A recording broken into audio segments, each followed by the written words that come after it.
Welcome to this workshop on practice week by week, efficient rehearsal techniques for organists. One of the things that I think we lose sight of sometimes is that, like the R's of education, reading, writing, arithmetic, we need to have E's for practice. And so this workshop will give you tips for practice that is effective and efficient and leads to excellence.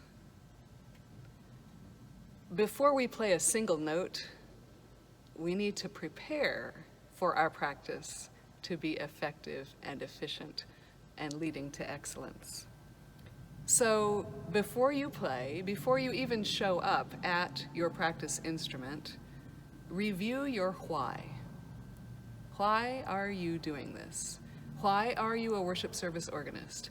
That why can change, but I encourage you to review it.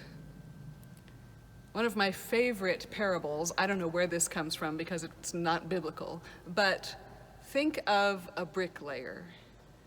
So this bricklayer is laying bricks in the hot sun, one after another, puts the mortar on the brick, puts the brick into place, gets it all even and level, and puts mortar on another brick and another, and does that over and over and over in the hot sun. And someone stops by and says, "What are you doing?" "I'm laying these bricks." Contrast that with another bricklayer, same job. Someone stops by, says, "What are you doing?" And that bricklayer says, "I'm providing for my family. This is a good job. It allows me to give them what they need." Contrast that with a third bricklayer, same job, same wall. "What are you doing?" "I'm building a cathedral to the glory of God." So review your why. And figure out how you can best attain that bigger why. Then figure out your why for this particular practice session, and that'll help you set goals. The scientist Louis Pasteur famously said, "Did you ever notice who gets lucky? Chance favors the prepared mind." So here's my why for my practice tomorrow. I'm recording this on a Thursday. Tomorrow is Friday. It's my normal day to practice at the congregation where I play normally on Sundays when I'm in town. That's not here. And I don't usually practice most of the time there. Tomorrow I happen to be doing that. So my practice sessions that occur here at my home organ are different, and they have different goals than my practice sessions at my congregational setting. Tomorrow I'll be there, so here are my goals. So my big why is to access and communicate a connection with the divine. My general goals for my warm-up and practice session tomorrow are to revel in the keys that I'm about to play, to notice, to be conscious, to be aware, instead of just doing things over and over and over by rote, to be aware of what it feels like, to be aware of a body that's wondrously made, to watch the coordination, and to be like a little detective or a coach that figures out if something's going wrong, what I could do to make that a little bit better. And then very particularly, I of course have the pieces I'm playing for tomorrow, but I also have some sight reading. I sight read every single practice session because I want to develop that skill. Makes me a better musician, makes me more able to take on unexpected things that tend to happen in my life musically. So I want to practice sight reading. I'm going to practice scales in the keys of the pieces that I'm going to be playing. And then I'm going to practice those pieces, but I'm not going to start at the beginning of those pieces. I'm going to practice the stuff that needs practicing And then I'm going to develop a little bit of a payback for myself for working hard. So there's a little bit of a reward that I have designed as well. We'll look at more about that in a moment. Right now, Olympic athletes are inspiring me. It's just kind of that season. And I love this quote from Mia Hamm, who was a soccer Olympian. "I'm building a fire, and every day I train, and I add more fuel. And at just the right moment, I light the match." So your practice is building that fire. Excellence takes planning. So plan with your goals in mind.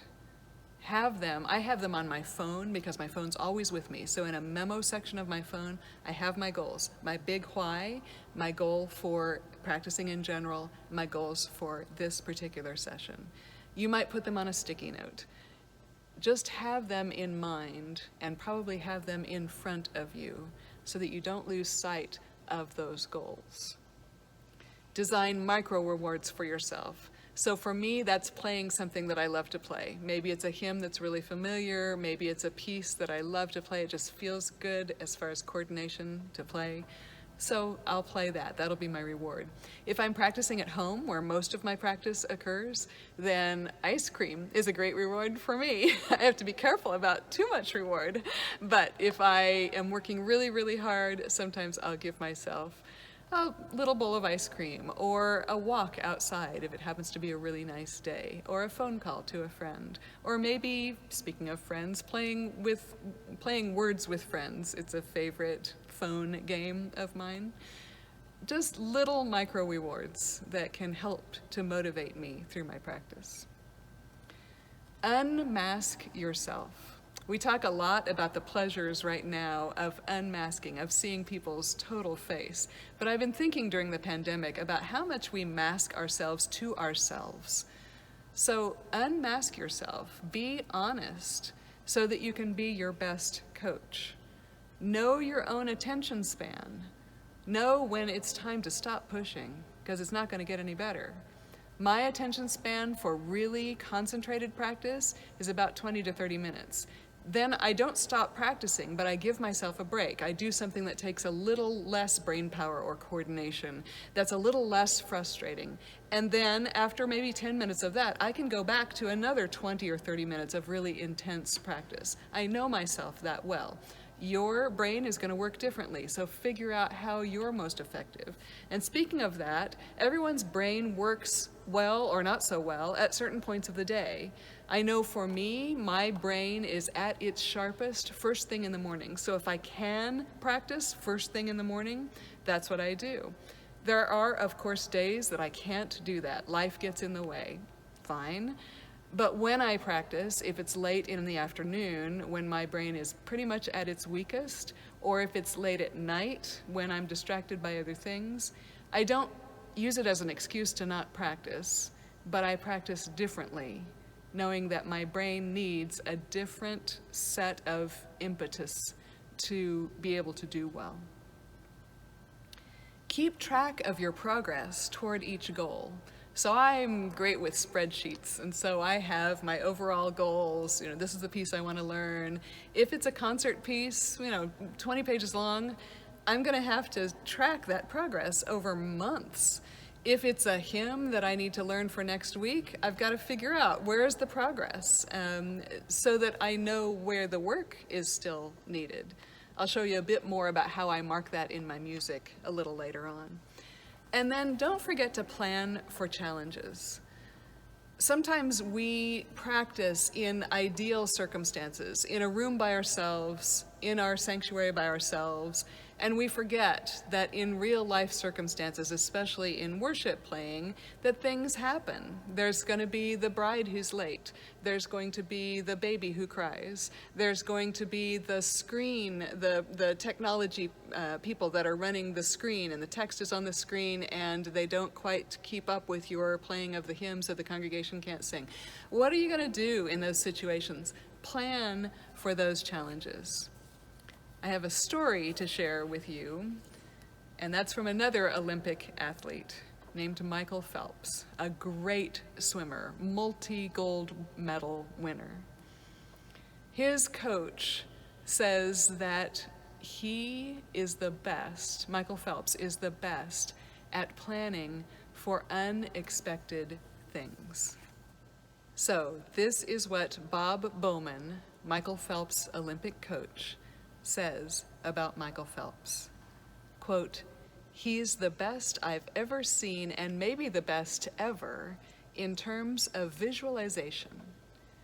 He will see it, exactly, the perfect race.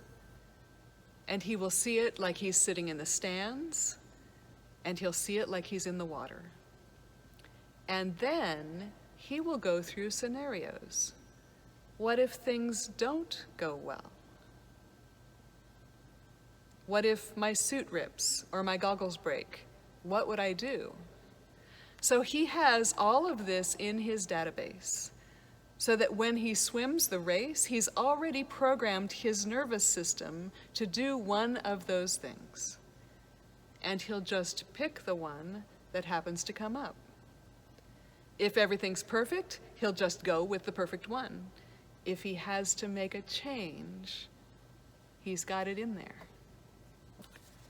Michael Phelps once famously swam a race in which his goggles failed halfway through and they filled with water. So he was essentially blind. And of course he couldn't stop and fix things. But what did he do? He had rehearsed what to do. He started counting his strokes. And because he had rehearsed it, he knew how many strokes it was from one end of the pool to the other, how many strokes before he needed to do that flip to head the other way. He had already rehearsed it, and he won the race. We can do the same thing musically. Here's a quote that I love from a famous fashion designer. "For me, restrictions are not always negative. Restrictions can push creativity. I like restrictions." One of the restrictions that you might feel, like I feel, especially during the pandemic recently, was access to your instrument. So I didn't get to come here very often. And when I did, it was really, really important that my practice be efficient and effective and leading to excellence. So what did I do? I learned to appreciate the challenges, the limitations. If you're like me, even in the best of times, you might not always have access to the instrument where you're eventually going to play. But there are ways to make that okay, too. Determine the best way to use the available instrument to most effectively reach your goals. So ask the question, what can this instrument do to help me develop? If you're at an organ, no matter what organ, what is the best registration that's going to help me reach my practice goals? It's not always necessary, if you're playing a big piece, to rehearse with a big registration. In fact, when I'm sitting at an instrument like this and I'm just learning a piece, often I'll use just a chiffy 8-foot flute and something equivalent for my pedals. Because I want to hear clearly when I'm making a mistake. It's too easy in a big room with a big registration to get away with stuff. So I'm going to restrict myself, give myself a challenge. At my home instrument, all I have is an 8-foot flute, and so I'm going to really appreciate what it is to practice that cleanly, so that when I get to a bigger instrument, the technique is already handled. What could you rehearse without your instrument? Maybe you don't have an instrument easily at your disposal. What could you do then? Well, you can rehearse a lot without being at a keyboard instrument at all. That's the best circumstance for researching the background and the style of your piece. Where did this piece come from?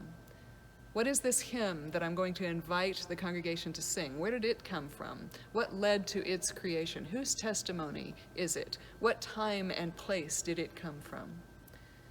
You can also listen to examples. These days, there's no excuse for not listening to people doing what you want to do in an excellent way. YouTube and the internet in general, you can find almost anything out there. So take time away from your instrument to rehearse in that way.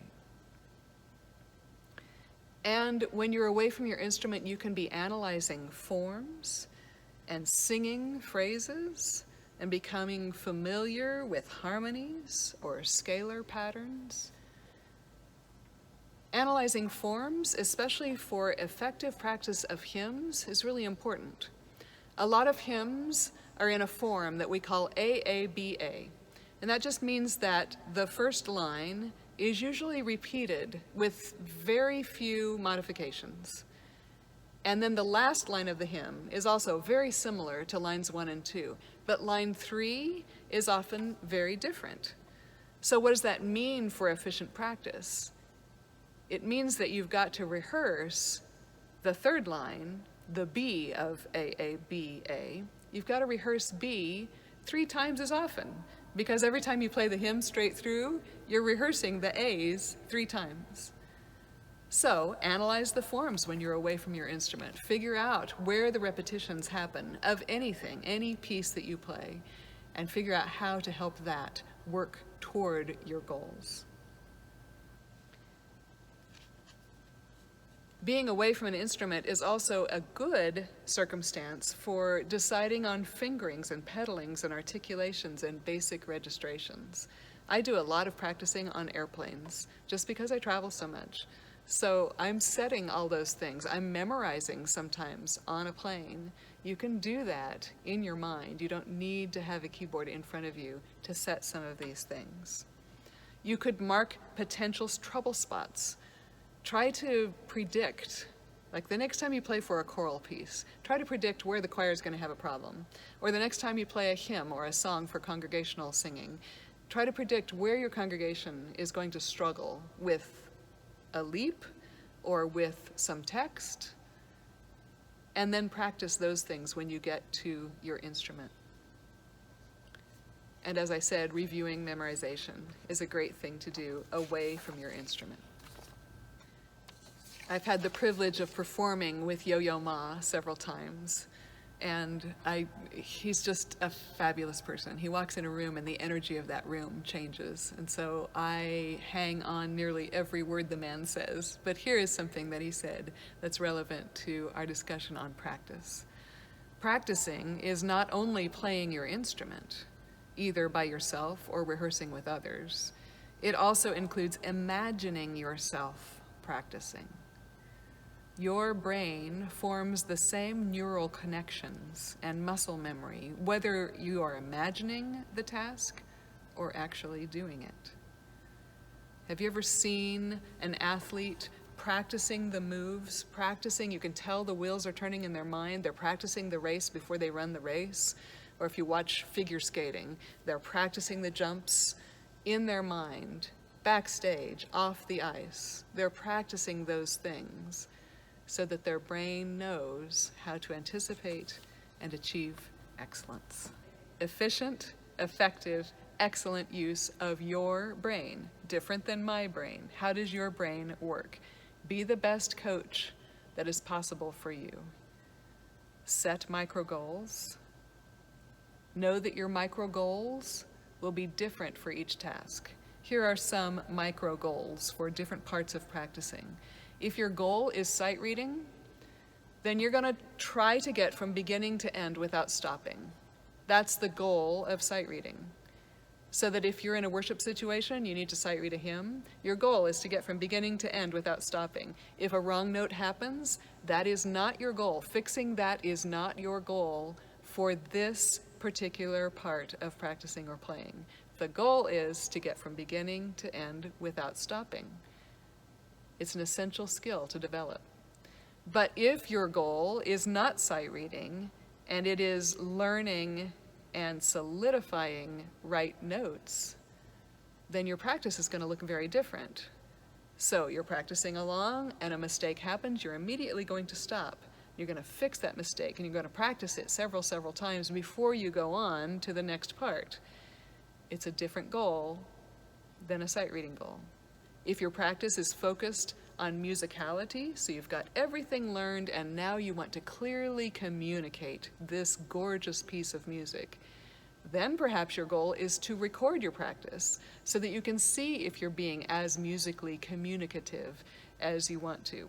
Maybe your practice is to have somebody, a mentor, a friend, a relative, listen to your practice and then ask them, am I being musically communicative?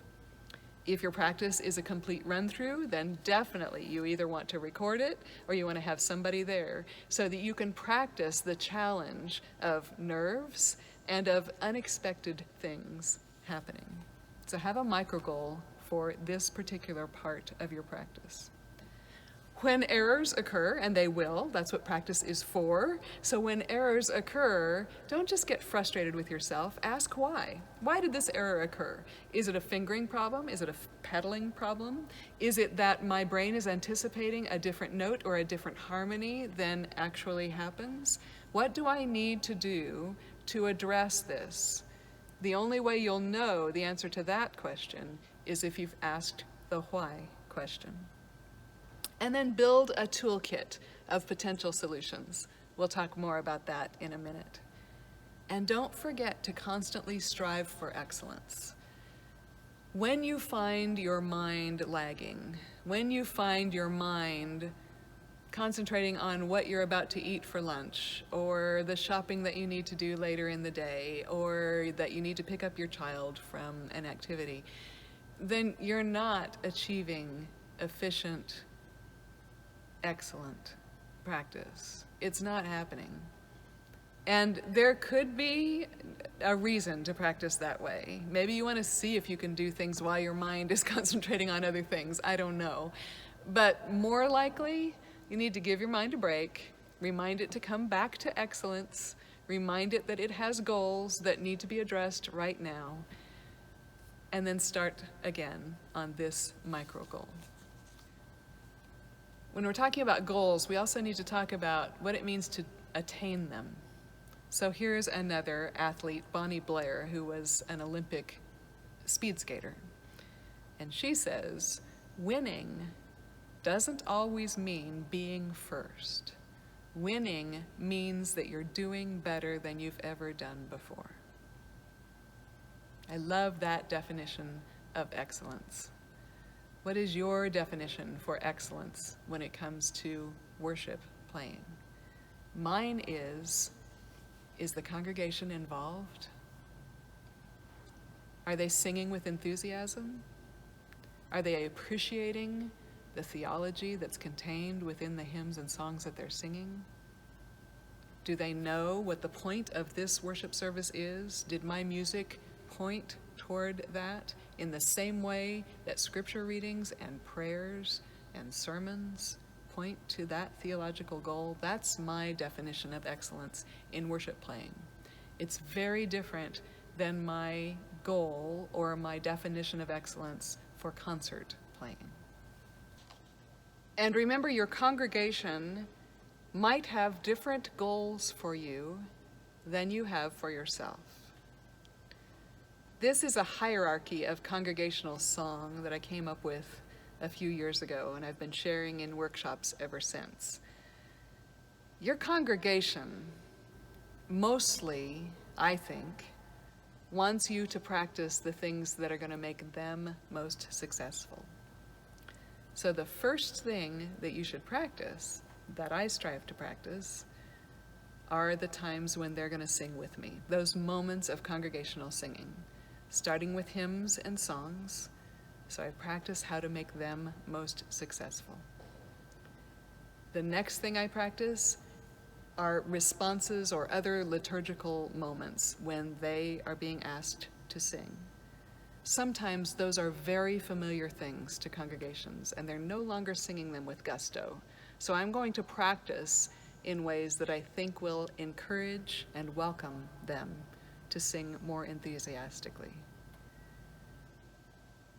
The next thing in the hierarchy of excellence that your congregation is after are transitional moments. These are moments in services that could appear to be awkward if not well handled by you. So for me, in my current worship service, which is a Presbyterian worship service, we sing the doxology after the offering is taken, most every Sunday. How am I going to get from the key of whatever the offering is, whether that was an anthem or whether that was a solo piece, how am I going to get from that key to the key of the doxology? How am I going to get the music in front of me, if I don't have it memorized, for the doxology? Another transitional moment might be when something liturgical is taking place. In communion, sometimes that's when the altar is being prepared. In the case of a children's sermon, that might be when the children are coming forward, if they do that in your congregation. Those transitional moments, we have to practice. What are we going to do during those? And if that's an improvisational moment, you need to practice improvising. The next thing on this congregational hierarchy are things that occur when they are sitting and listening. So for me, that's the offering. They are sitting, listening, and I need to make what they're listening to somehow capture their ears and their attention and direct that attention toward the divine. That's a tricky thing to do. And so I practice that a lot so that nothing I do musically could interrupt that meditative flow. And then finally, your prelude and postlude. But how many times have you, I know I have, started your practice and ended your practice with the solo organ stuff? Your congregations want you to do that well, so don't let go of striving for excellence, but don't let that excellence be a roadblock to playing the hymns well. Practice the hymns first. Your congregation will appreciate your dedication to that kind of efficient, excellent, effective practice. So, some tools for your toolkit. Some of these will be very familiar to you, and some won't. So I'll go through the first few pretty quickly because I think they will be familiar to you. Don't forget that you can practice right hand alone, left hand alone, pedals alone, but do it mindfully. Too often we see that this is drudgery and, I gotta practice my right hand alone. But if you can do it while watching your muscles work, if you can do it by appreciating the zen of how that melody feels, it's going to be much more successful and much more rewarding, much more efficient, much more effective. And then, of course, doing two of those three things together. So right hand plus left hand plus pedal, left hand plus pedal.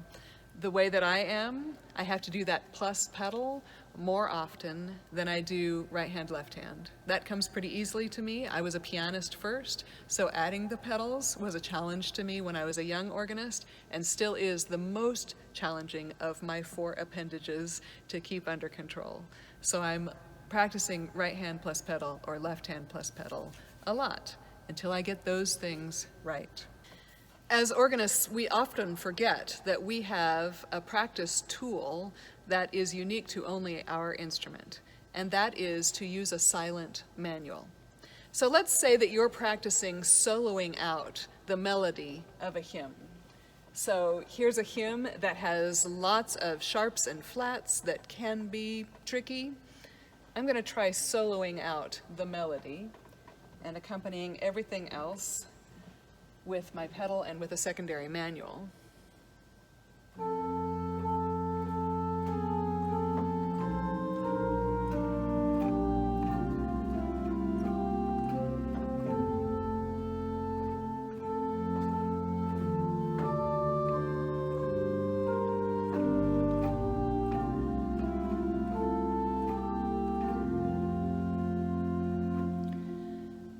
But what if I still soloed out the melody with my right hand, but on a silent manual? just to make sure that my left hand and feet are doing what they're supposed to be doing.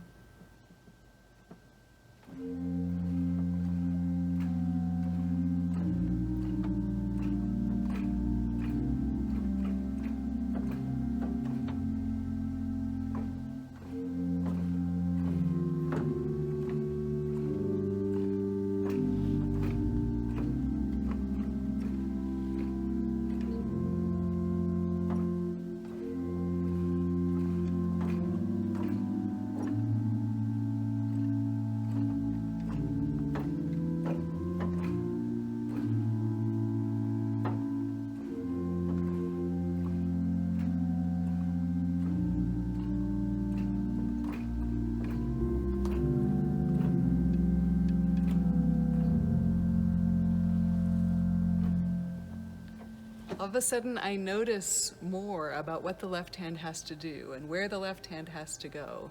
And I made a few mistakes, so I'm going to practice again with that silent manual. That works especially well in trio sonatas of Johann Sebastian Bach, if those are in your repertoire.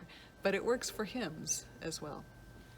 Another practice technique that I got from a long ago piano instructor was 10 times right. And boy, do I sometimes rail against this. But if you've made a mistake, then go back and fix it. And don't go on until you get it right 10 times. Because 10 times gives you, your brain, time to get it right again, get it right again. Oh, well, what I'm having for lunch? And all of a sudden you get it wrong. So you start over. The rule is you start over. Got it right, third time right, fourth time right, fifth time right, sixth time right, seventh time, oh, I'm bored, missed it. Starting over. First time, second time, third time, fourth time, fifth time, sixth time, seventh time, eighth time, ninth time, I get nervous, I mess it up. That's the strength of doing this 10 times right tool. It gives your brain time to do those things that it's going to do anyway in a performance or worship situation. Sometimes you get bored, sometimes you get distracted, sometimes you get nervous. How do you handle those things? Can you still do this skill correctly when your brain is playing tricks on you? 10 times right is a very efficient skill. Slow practice with metronome advancement. So here's what I mean by that. This is the first page of a piece that I was working on last year, and it's a very challenging piece. It's the Dupré Prelude in B major. And I couldn't play it up to tempo when I started. So in that yellow there, you see my metronome markings. You see where I started, and then every step along the way. This is how I kept track of progress. Could I still play it at the tempo that I played yesterday? Did I have to go back 2 steps? Could I still play it when I was on my 9th time of 10 times right? Could I still play it at that tempo? So I leave that in my music. I also leave it there because when I come back to this piece now that I know it, I'll take it back maybe halfway through those numbers. That's where I'll start to make sure that it's solid, and then I go from there. So these numbers become effective resources for me for when I practice. And these days, because of cell phones, you should never be without your metronome. If you have your cell phone, there is an app. I carry it with me. There is an app so that you'll always have a metronome with you. Your metronome can be your friend, especially in complex music-making situations. Backwards practice. So this is the same piece. This is the end of the piece. I knew that this piece was going to be challenging for me, so when I started it, I began practicing backwards. I started with the last chord, and when I got that, then I did the second to the last measure to the last measure, and then worked backwards, again using that 10 times right tool. People often tell me that when they're watching me perform, that my face, my whole being gets lighter and more joyful. And I'm convinced that this is the reason why, because often I will practice backwards so that when I'm playing through a piece in performance, I'm actually getting to more familiar stuff as I go. And so it does get lighter. I mean, I know this stuff. Contrasted with how I used to practice, which was to start at the beginning of a piece. Well, I knew the beginning really well and could do that really well, but at some point it got less familiar and less comfortable. So I do backwards practice quite a bit. Additive practice. So this is playing something, starting probably at the beginning, and then playing another note, and then maybe going backwards a note, adding to what you know, adding to what your coordination can handle. So if I take this particular passage in the feet, this is from the fugue of that B major prelude and fugue. So the way I started this one was the second set of 16th notes that starts on the D sharp. No, it's a D sharp. In this example, the key signature is cut off, but we're in B major. It's a D sharp and a G sharp. Those were easy for me, so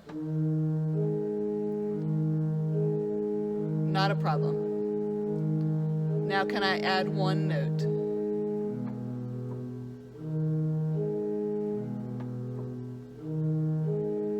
Can I add two notes?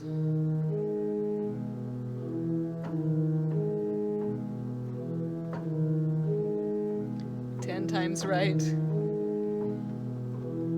Can I add another note?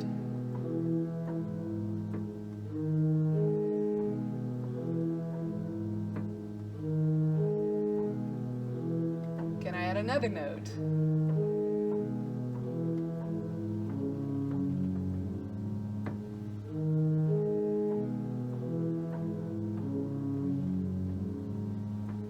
Can I add the final note?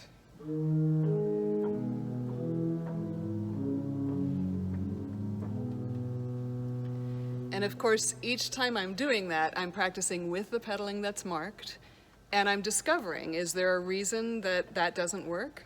So I'm going to change it. And then I finally added that beginning, because that was tough. So now I'm going to go backwards from that D sharp G that I first started with. I'll go back to that. Can I go back one note?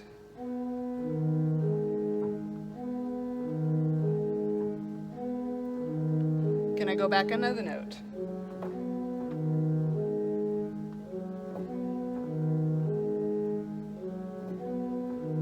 Can I go back another note to the beginning of this pedal line? Again. And with additive practice, eventually I get the whole line, and then with metronome, I increase that tempo. And I do that with almost every difficult passage that I have to play. Let's look at the same fugue and talk about rhythmic practice. You probably know this technique. So, that same theme.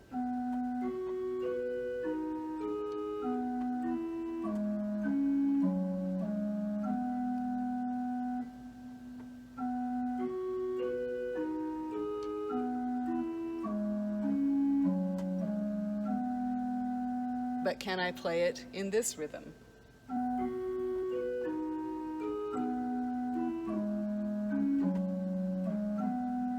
And can I play it in this rhythm?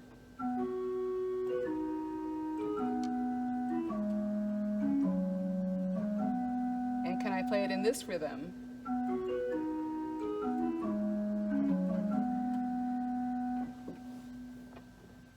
So those various rhythms give your brain something different to concentrate on every single time. Rhythmic practice is a big tool of mine. And then another tool is something that we organists can do in performance or in worship services that some musicians cannot. We don't have to play from memory. And I mark my scores both for practice and then also for memorized performance. I have those markings in my head. So for score marking, here are just some examples for what I tend to do. This first example, here's some shorthand that I tend to use. I play regularly at 4 different instruments, and so I have different markings, often different colors, for the different instruments I play. And then you see what I use for determining a memory level, and then those numbers that are in triangles are general pistons. And then you see how I'm going to set my expression shoes for the various instruments that I'm at. This next page shows you several things. So in the yellow are brackets. Those brackets are left over from other practice sessions where I had a problem with this particular set of measures. So when I first go back to practice this piece, I'm going to practice the bracketed sections first.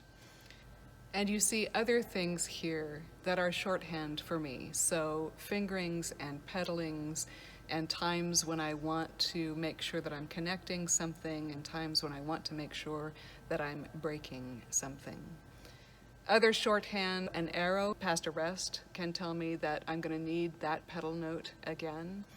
A bracket can tell me a whole step, and a caret, like a long caret, can tell me that that's a half step. And on this page, for my brain, those yellow marks are chord symbols because it was easier for my brain to comprehend that I would need to think about chord structure, the harmonic structure that was going on, rather than individual notes. It's important that at the end, after you've practiced for a week or a month or a year or a lifetime, it's important that you remember to erase all but what is currently helpful to you. So fingerings that might have been helpful when you first learned a piece but now are ingrained in your mind, you could erase those. Make the score as clean as possible so that what you're seeing in front of your brain is truly helpful information to you. So I love this quote from Abraham Lincoln. "Give me 6 hours to chop down a tree, and I will spend the first 4 sharpening the axe." All of that preparation eventually will lead to success toward your final goal. And then, as we are developing our skill of being simultaneously the athlete and the coach, here are just a few more tips for your inner coach. Record yourself regularly. Record your practice sessions. Often it's easy to hide behind the coordination of what we need to do. It's too easy to get distracted, and we don't realize that we're not really communicating musically the way we want to. So I record my practice sessions a lot. Again, with a phone at your disposal, you have a recorder at your disposal, so there's no real reason not to record. Even if it's not the best quality recording, we're not making CDs here, we're just trying to evaluate, am I communicating musically? Are there any problem spots that would be a distraction to my congregation or my audience? And if you can video record a different view each time. Put your camera on your feet and record only that. Of course, playing everything else, but you'll be surprised what you'll learn about your own pedal technique. COVID has been a great teacher for me because so many of my performances became video performances, and I learned a lot. And then, like any coach would, review with your inner athlete, review your progress toward your goals, and set new goals. And be careful about the language that you use. It's easy to fall into a negative self-talk. I do it all the time. But if you're your best coach, yes, you're going to be a disciplinarian, but you're also going to be a cheering person from the sidelines. You're going to believe in the best that your athlete can do. So be that for yourself. Constantly review your why. Why are you doing this? And are you making progress toward excellence? Be your best coach. This is a big part of my why these days, because I believe that music connects us in ways that words cannot. and I believe that it connects us to the divine. So here's one of my current favorite quotes. It's from Plato.